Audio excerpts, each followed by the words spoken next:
ಹರಿ ಓಂ. ಆಧ್ಯಾತ್ಮಿಕ ಚಿಂತನೆಗೆ ಸ್ವಾಗತ ಸುಸ್ವಾಗತ. ಇಂದು ಶ್ರೀಕೃಷ್ಣನ ಬಗ್ಗೆ, ಅವರ ಹುಟ್ಟು, ಅವರ ಮರಣ, ಅವರ ಜೀವನಾವಧಿ, ಅವರ ಕುಟುಂಬ ಮತ್ತು ಕೆಲವು ಲೀಲೆಗಳ ಬಗ್ಗೆ, ಕೆಲವು ಒಂದು ಅಥವಾ ಎರಡು ಅವರ ಬಗ್ಗೆ ಒಂದು ಶ್ಲೋಕದ ಅರ್ಥಗಳ ಬಗ್ಗೆ ತಿಳಿಯೋಣ. ಶ್ರೀಕೃಷ್ಣ ಅಷ್ಟಕದಲ್ಲಿ ಈ ರೀತಿಯಾಗಿರುತ್ತದೆ: ವಸುದೇವ ಸುತಂ ದೇವಂ ಕಂಸ ಚಾನೂರ ಮರ್ದನಂ ದೇವಕೀ ಪರಮಾನಂದಂ ಕೃಷ್ಣಂ ವಂದೇ ಜಗದ್ಗುರುಂ. ಅಂದರೆ ವಸುದೇವನ ಮಗನಾದ ಕಂಸ ಮತ್ತು ಚಾನೂರರ ಮರ್ದಿಸಿದಂತ ದೇವಕಿಗೆ ಪ್ರಿಯವಾದ ಆ ಜಗದ್ಗುರುವಿಗೆ ನನ್ನ ನಮನಗಳು ಅಂತ ಇದರ ಅರ್ಥ. ಗೆಳೆಯರೇ, ನನಗೆ ಹಿಂದೆ ಯಾರೊಬ್ಬರು ಸತ್ಪುರುಷ ಹೇಳಿದ ಒಂದು ನುಡಿ ನೆನಪು ಬರ್ತಾ ಇದೆ. ನಿಮಗೆ ಅಥವಾ ಯಾರಿಗಾದ್ರೂ ಒಂದು ಉಪದೇಶ ಆಗಬೇಕು, ಏನಾದ್ರೂ ನಾವು ಒಂದು ಮಂತ್ರ, ಜಪ, ತಪ, ಅನುಷ್ಠಾನ ಏನೇ ಮಾಡ್ಬೇಕಾದ್ರೂ ಒಂದು ಉಪದೇಶ ಆಗಬೇಕು. ಅದಕ್ಕೆ ಮಂತ್ರೋಪದೇಶ ಅನ್ಬೋದು, ಮತ್ತೊಂದು ಅನ್ಬೋದು. ಅಥವಾ ನಾನು ಏನೋ ಒಂದು ಕಲಿಕೆ ಮಾಡ್ಬೇಕಾದ್ರೆ, ಏನೋ ಕಲಿಬೇಕಾದ್ರೆ ನಮಗೊಂದು ಗುರು ಬೇಕು ದಾರಿ ತೋರ್ಸಕ್ಕೆ, ಕರೆಕ್ಟ್ ಅಲ್ವಾ?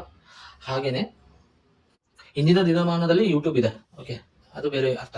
ಆದ್ರೆ ನಮಗೆ ದಾರಿದೀಪವಾಗಿ ತೋರಿಸುವುದಕ್ಕೆ ಒಬ್ಬ ಗುರು ಬೇಕು. ಕೆಲವೊಂದ್ಸಲಿ ಗುರುವೇ ಇದ್ದಾಗಲೂ ಸಹಿತ ನಾವು ಜಗದ್ಗುರು ಯಾರು, ಆ ವಸುದೇವನ ನೆನೆಸಿಕೊಂಡು ನಾವು ನಮ್ಮ ಕಲಿಕೆಯನ್ನು ಶುರು ಮಾಡಬಹುದು. ಯಾಕಂದ್ರೆ ಆತನೇ ಒಬ್ಬ ಜಗದ್ಗುರು. ಆತನ ಒಂದು ಆಶೀರ್ವಾದ, ಆತನ ಒಂದು ಮಾರ್ಗದರ್ಶನ ನಮ್ಗೆ ಸದಾ ಸಿಕ್ಕೇ ಸಿಗುತ್ತದೆ. ಈ ರೀತಿಯಾಗಿ ಶ್ರೀಕೃಷ್ಣ ಅಷ್ಟಕದಲ್ಲಿ ಆತನನ್ನು ಜಗದ್ಗುರು ಎಂದು ಸಂಬೋಧಿಸಲಾಗಿದೆ. ಶ್ರೀಕೃಷ್ಣ ಪರಮಾತ್ಮ ಜಗತ್ ಪರಿಪಾಲಕ. ಆತನು ಮಾಡಿದ ಲೀಲೆಗಳಿಲ್ಲ, ಆತನ ಅವತರಿಸಿದ ಅವತಾರಗಳಿಲ್ಲ. ನಿನ್ನೆಯಷ್ಟೇ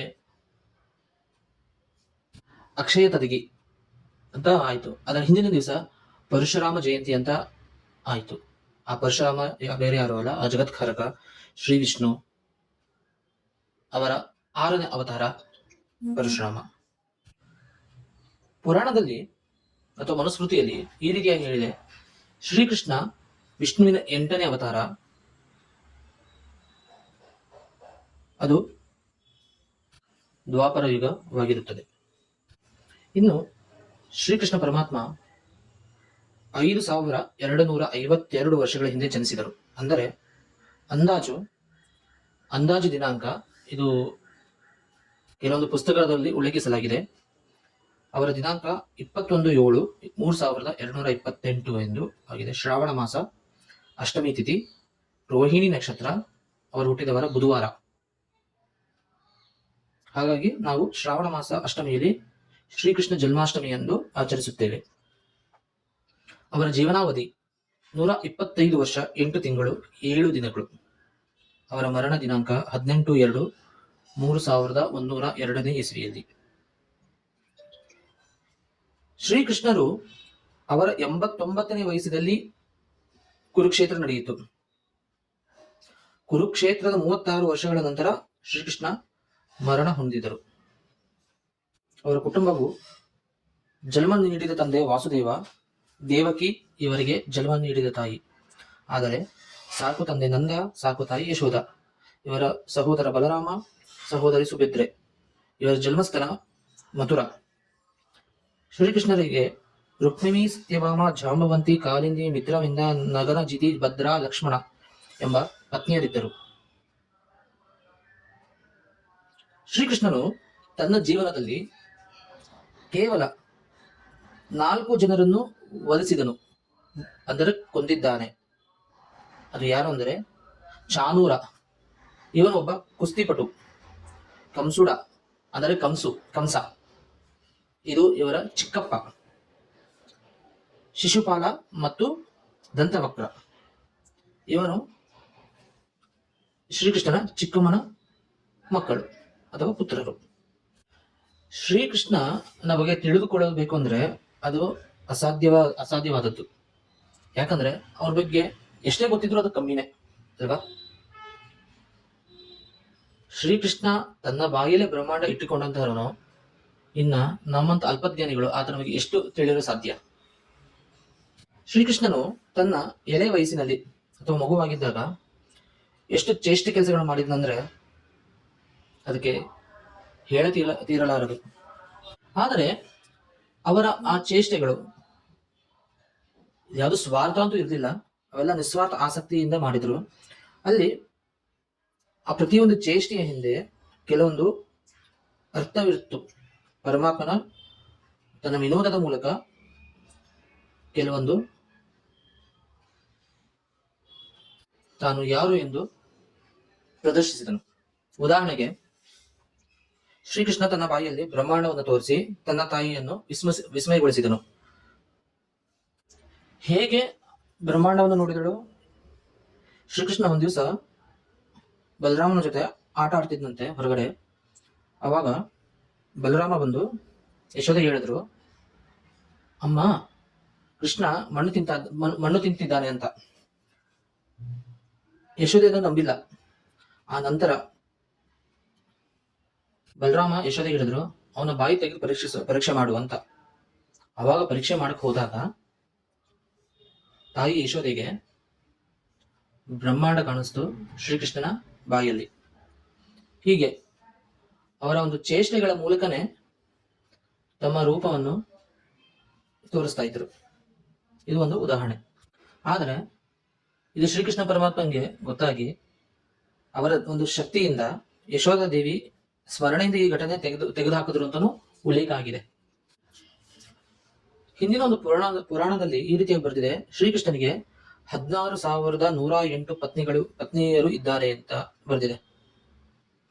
ಆದ್ರೆ ಅದರಲ್ಲಿ ಮುಖ್ಯವಾಗಿ ಅಷ್ಟಭಾರಿಗಳು ಅಂತಾನು ಹೆಸರಿದೆ. ಅಂದ್ರೆ 8 ಜನ ಪ್ರಸಿದ್ಧಿಯಾದವರು ಅಂತ.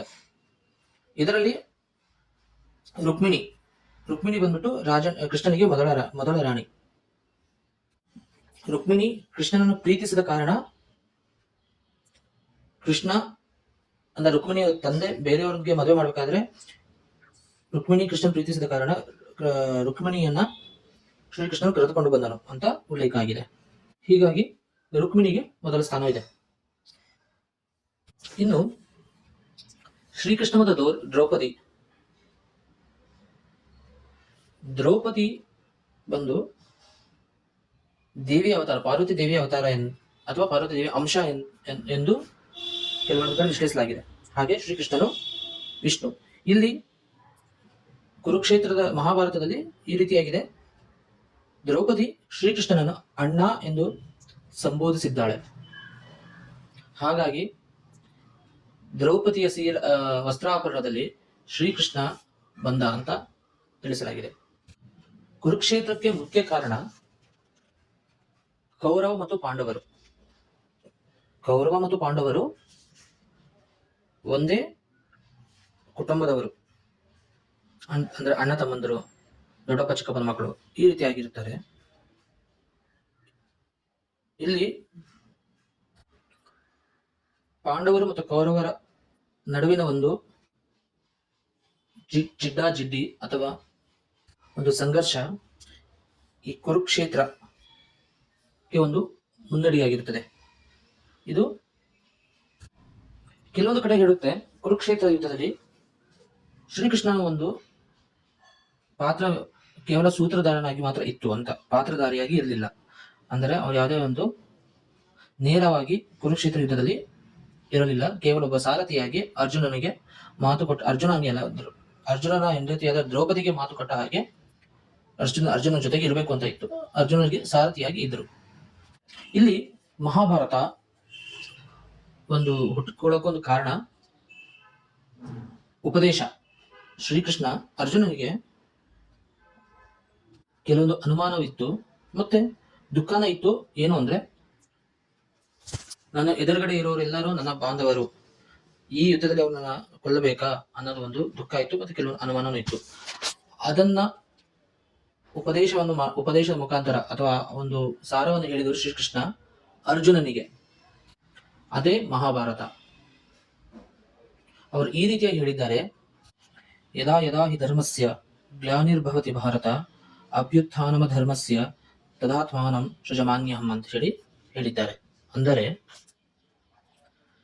ಅರ್ಜುನನಿಗೆ ಹೇಳ್ತಾರೆ, ಧರ್ಮಕ್ಕೆ ಚ್ಯುತಿ ಉಂಟಾದಾಗಲೆಲ್ಲ ಮತ್ತು ಅಧರ್ಮವು ಹೆಚ್ಚಾದಾಗಲೆಲ್ಲ ನಾನು ನನ್ನ ರೂಪವನ್ನು ರಚಿಸಿಕೊಳ್ಳುತ್ತೇನೆ, ಅಂದರೆ ಅವತಾರ ತೆಗೆದುಕೊಳ್ಳುತ್ತಾನೆ.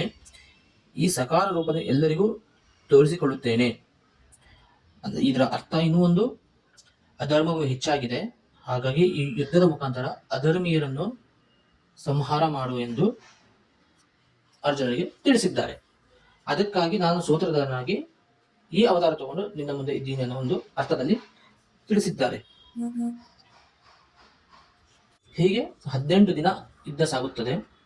ಕುರವರಲ್ಲಿ ಗಾಂಧಾರಿ ಅಂದರೆ ದುರ್ಯೋಧನ ತಾಯಿ 100 ಜನ ಮಕ್ಕಳು, ಆ 100 ಜನರನ್ನು ಪಾಂಡವರು ಸಂಹಾರ ಮಾಡುತ್ತಾರೆ, ಯುದ್ಧದಲ್ಲಿ ಸೋಲಿಸುತ್ತಾರೆ.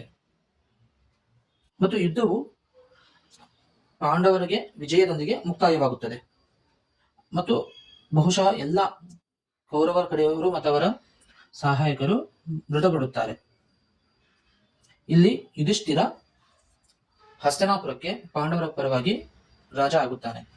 ಆ ನಂತರ ಕೃಷ್ಣ ಮಥುರೆಗೆ ಬಂದು ನಂತರ ದ್ವಾರಕೆಗೆ ತಿರುಗಿ ಹೋಗುತ್ತಾನೆ. ಆದರೆ ಇಲ್ಲಿ ಗಾಂಧಾರಿಯ ಒಂದು ಶಾಪವು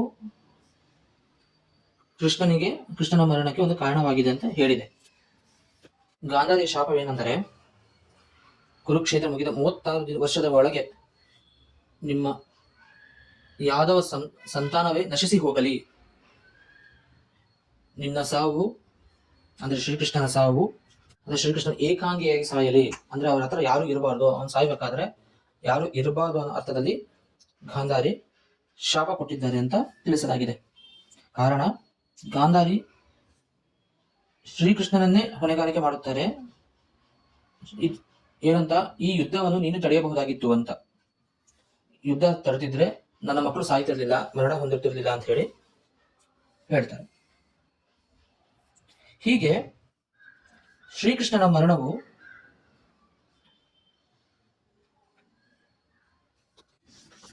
ಹದಿನೆಂಟು 2/3/102 ಅಂದ್ರೆ ಸರಿಯಾಗಿ ಕುರುಕ್ಷೇತ್ರದ 36 ವರ್ಷಗಳ ನಂತರ ಶ್ರೀಕೃಷ್ಣ ಮರಣ ಹೊಂದಿದನು.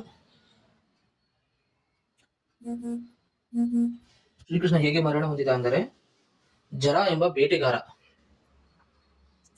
ಶ್ರೀಕೃಷ್ಣ ಮತ್ತು ಬಲರಾಮ ಮಥುರಾನ ಬಿಟ್ಟು ದ್ವಾರಕೆ ಹತ್ತಿರ ಒಂದು ಕಾಡಲ್ಲಿ ಇರ್ತಾರೆ. ಶ್ರೀಕೃಷ್ಣ ಒಂದು ಮರದ ಕೆಳಗೆ ವಿಶ್ರಮಿಸಿಕೊಳ್ಳುತ್ತಿರ್ತಾರೆ.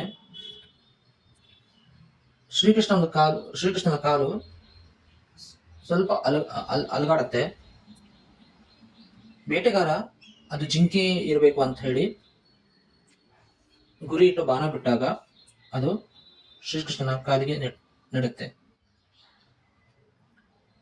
ನಂತರ ಶ್ರೀಕೃಷ್ಣ ಅವನ ಸಾವನ್ನು ಅರಿವಾಗಿ ಅವನ ಪ್ರಾಣವನ್ನು ತ್ಯಾಗ ಮಾಡಿ ವೈಕುಂಠದ ಎಡೆಗೆ ಹೋಗುತ್ತಾರೆ. ಇದು ಶ್ರೀಕೃಷ್ಣನ ಬಗ್ಗೆ ಇರುವ ಒಂದು ಕಥಾನೆ.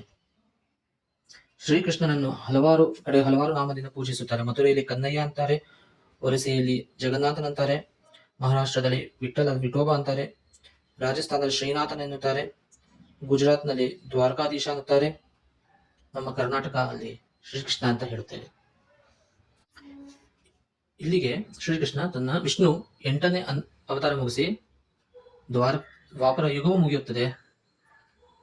ನಂತರ ಅವರು ತಮ್ಮ 9ನೇ ಅವತಾರ ತೆಗೆದುಕೊಳ್ಳುತ್ತಾರೆ. ಅದರ ಬಗ್ಗೆ ಮುಂದಿನ ದಿನದಲ್ಲಿ ತಿಳಿದುಕೊಳ್ಳೋಣ. ಪುರಾಣದಲ್ಲಿ ಹೇಳುತ್ತೆ, ಸರ್ವಂ ಕೃಷ್ಣಮಯಂ, ಸರ್ವಂ ಕೃಷ್ಣಮಯಂ. ಸರ್ವಂ ಅಂದ್ರೆ ಜಗತ್ತು ಅಥವಾ ಈಶ್ವರ, ದೇವರು. ಇದು ಕೃಷ್ಣ ಅಂದ್ರೆ ಯಾರು? ದೇವರೇ. ಆ ಕರ್ಮ ಫಲಗಳು ಅವನ ಇಚ್ಛೆಯಿಂದ ನಡೆಯುತ್ತದೆ ಅಂತ. ಅಂದರೆ ನಮಗೆ ಯಾವುದೇ ಒಂದು ಮುನ್ನಡೆ ಹಿನ್ನಡೆ ಆಗ್ಬೇಕಾದ್ರೂ ಅಲ್ಲಿ ಭಗವಂತನ ಪಾತ್ರ ಬಹಳ ಮುಖ್ಯ. ಹಾಗಾಗಿ ನಾವು ಸದಾ ಭಗವಂತನ ಚರಣಕ್ಕೆ ನಮಸ್ಕರಿಸುತ್ತಾ ಇರಬೇಕು. ಭಗವಂತನಲ್ಲಿ ಹೇಳಬೇಕು, ಭಗವಂತ ನನ್ನನ್ನು, ನನ್ನ ಸುತ್ತಲ ಇರುವವರನ್ನು, ಎಲ್ಲರಿಗೂ ಒಳ್ಳೆಯದು ಮಾಡು. ಸರ್ವೇ ಜನಃ ಸುಖಿನೋ ಭವಂತು, ಲೋಕಾ ಸಮಸ್ತ ಸುಖಿನೋ ಭವಂತು ಅಂತ ಹೇಳಿ ನಿಸ್ವಾರ್ಥವಾಗಿ ಕೇಳ್ಕೊಂಡಾಗ ಅಲ್ಲಿ ತಥಾಸ್ತು ಅಂತ ಹೇಳಿ ಆಶೀರ್ವಾದ ಹಾಗೆ ಆಗತ್ತೆ. ಮಿತ್ರರೇ, ಈ ದಿನದ ಒಂದು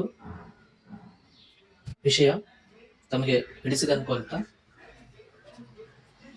ಇಲ್ಲಿಗೆ ನಾನು ಈ ಒಂದು ವಿಡಿಯೋಗೆ ವಿರಾಮ ಹಾಕುತ್ತಿದ್ದೇನೆ. ಧನ್ಯವಾದಗಳು. ಹರಿ ಓಂ. ದಯವಿಟ್ಟು ಈ ಚಾನೆಲ್ನ ಬೇರೆಯವ್ರಿಗೂ ಶೇರ್ ಮಾಡಿ, ಸಬ್ಸ್ಕ್ರೈಬ್ ಮಾಡಿ, ಹೀಗೆ ಪ್ರೋತ್ಸಾಹಿಸಿ. ಧನ್ಯವಾದಗಳು.